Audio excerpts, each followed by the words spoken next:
اسلام جو ادب اور تہذیب انسان کو سکھاتا ہے، اس کے قاعدوں میں سے ایک قاعدہ یہ بھی ہے کہ انسان اپنے ہر کام کی شروعات اللہ کے نام سے کرے۔ اگر اس قاعدے کو سوچ سمجھ کر اور سچے دل سے فالو کیا جائے تو اس سے ضرور 3 فائدے ملتے ہیں۔ پہلا فائدہ، انسان بہت سے برے کام سے بچ جائے گا، کیونکہ اللہ کا نام لینے کی عادت اس کو ہر کام کی شروعات کرتے وقت یہ سوچنے پر مجبور کرے گی، کیا سچ میں اس کام پر اللہ کا نام لینے کا حق رکھتا ہوں۔ دوسرا فائدہ، جب انسان کسی جائز، صحیح اور نیک کام کی شروعات اللہ کے نام سے کرتا ہے تو اس کی ذہنیت بالکل صحیح ڈائریکشن پکڑ لیتی ہے اور وہ ہمیشہ سب سے صحیح پوائنٹ سے اپنا کام کی شروعات کرتا ہے۔ تیسرا اور سب سے بڑا فائدہ، جب بندہ اللہ کے نام سے اپنا کام شروع کرتا ہے تو اللہ اس کی مدد کرتا ہے اور اس کا کام کو کرنے کی اس کو طاقت دیتا ہے، اس کی محنت اور کوشش میں برکت ڈالی جاتی ہے اور شیطان کی رکاوٹوں اور بگاڑ سے اس کو بچایا جاتا ہے۔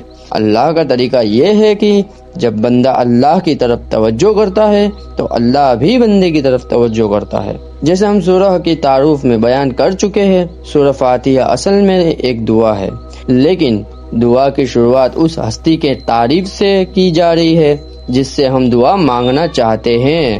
یہاں یہ بات سکھائی جا رہی ہے کہ جب دعا مانگو تو ادب اور تہذیب کے ساتھ مانگو۔ یہ کوئی تہذیب نہیں ہے کہ منہ کھولتے ہی سیدھا اپنی بات یا اپنا مطلب رکھ دیا جائے۔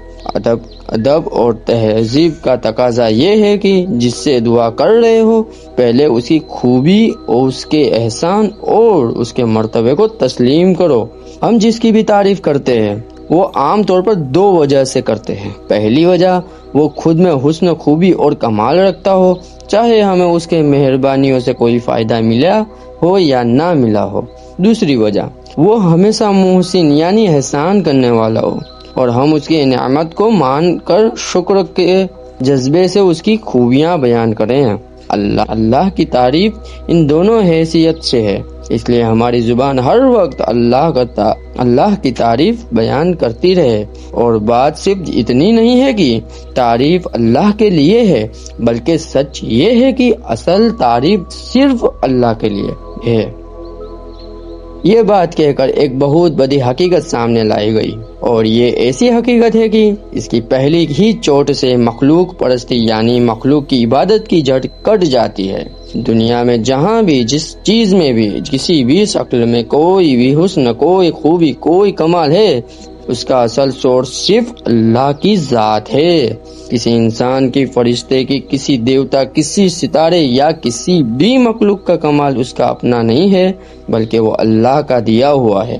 اس لیے اگر کوئی اس بات کا حقدار ہے کہ ہم اس کے دیوانے بنیں، اس کی عبادت کریں، اس کے احسان مند اور شکر گزار بنیں، اس کے محتاج بنیں اور اس کی خدمت کریں، تو وہ خالق کمال یعنی کمال دینے والا ہے، نہ کہ صرف کمال والا۔